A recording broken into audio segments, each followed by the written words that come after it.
More traditional methods of witches' bottles were quite dangerous because they actually involved exploding the bottle.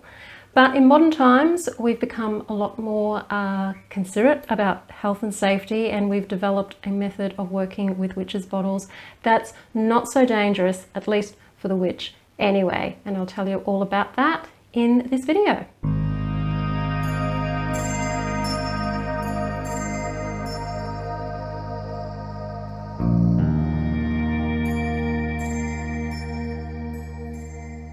Hi, I'm Sandra from MysteryWitchSchool.com, and if you're new to this channel and you want to become a witch or a Wiccan, or you already are practicing the craft, hit the subscribe button and don't forget to hit the notification bell so that you don't miss anything.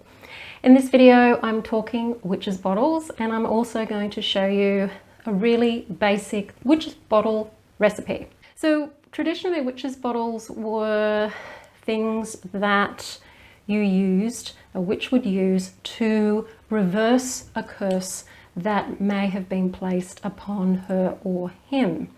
And it involved putting a lot of pretty much the same ingredients into a bottle, and traditionally you would heat the bottle up until the glass exploded, which you can imagine is quite dangerous.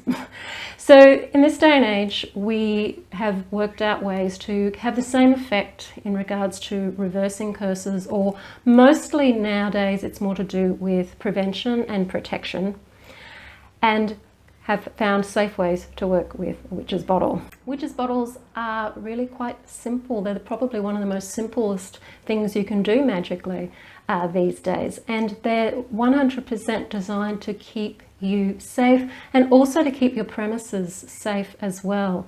So it's a safety magic, protection magic, a bit of reversing curse magic.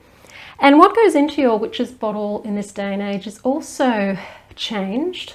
The tradition is to put in sharp objects like nails, pins, glass, all sorts of really sharp things. And the reason why it's sharp things is because we want that sharpness to pierce through anything that has been sent to us. And also it acts, think of it as kind of like a metaphoric barbed wire, how you put barbed wire around things in order to keep things in or to keep things out, because it's quite uncomfortable and painful to get caught or snagged on the barbed wire.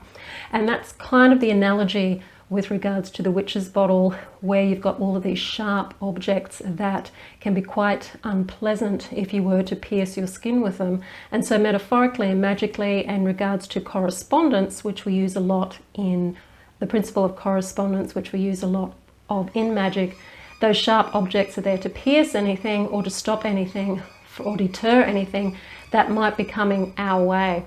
So that's why we use these sharp objects, and you can use anything that's sharp, even screws. So here's a screw, got a sharp point, but also that's sort of its screwing action of twisting into something, is really sort of twisting into something and putting holes and breaking it down.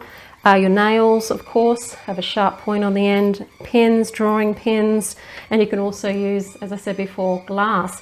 And that's basically what it is. With your witch's bottle, like anything, you find yourself a bottle that you can work with. I like to use a smaller kind of bottle. I've seen witch's bottles which are like this big, and that's fine if you've got somewhere maybe to put it, or you can bury it reasonably well. But I prefer to work with smaller bottles because they're easier to bury. And the whole idea is to bury the bottle outside your premises, preferably outside your front door if you can.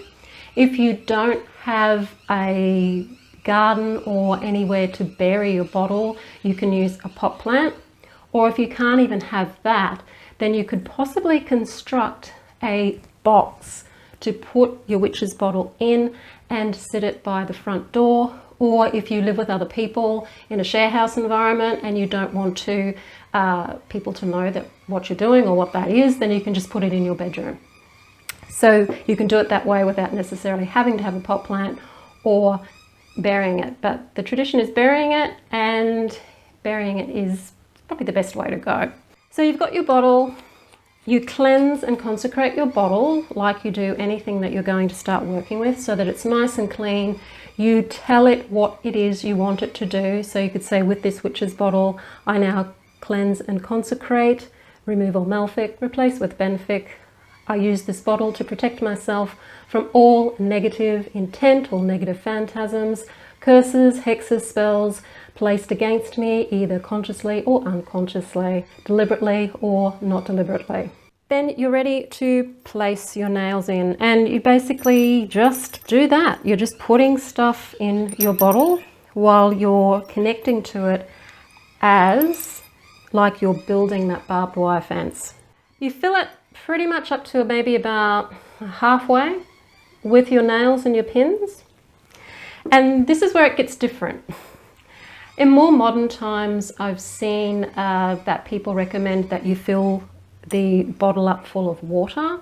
But how I learned it, and something that's going back to tradition, even in the days when they used to explode it, is actually your own urine. Okay, so your own urine goes in and fills up the bottle, which I know to modern sentiment for a lot of people sounds gross, and I think it could be gross. It doesn't necessarily have to be gross, it's just bodily fluid. The reason why we use urine is because it is a fluid, and a fluid is, not only is it a link to you, and you want a link to yourself in the bottle so that that bottle is linked to protecting you, so you need some kind of a link. Urine is a great link because urine over time will break down. If somebody does inadvertently find your bottle, or if somebody's deliberately looking for your bottle, maybe, if it gets that bad with someone, they're less likely to be able to use your urine against you. Whereas if you fill it with hair or fingernails or something else that's a link to yourself, these things last for a very, very long time and could potentially be used against you. So urine is probably the best way to go. If you're a woman, you can also put your menstrual blood in there as well. And I would say you could probably also put saliva as another fluid link to you in your bottle. You fill your bottle up full of urine, and then when you're ready, you close the lid. Now, to seal it, traditionally you would use wax. Wax it. If you can't wax it, if that's not possible, then seal it with something else like a heavy duty tape. You could even glue the lid on, and then it's ready to be disposed of and buried. You go find a place to bury it outside the front of your home, in a pot plant, or put it in a box. You could put it in a box and put it under your bed if you live in a share house and you only have your room as your private area. But generally it will go at the front of your dwelling to keep you safe and also to keep your dwelling safe at the same time. If you want to find out more about Mystery Witch School and what I do, there are some details in the description field below to my free video, How to Start Your Witchcraft Practice, and also to the Mystery Witch School 101 12-month course in the first stages of practicing Wicca. If you like this video, hit the like button, share it with your friends, don't forget to subscribe and also to comment. I'm Sandra from mysterywitchschool.com. Blessed be.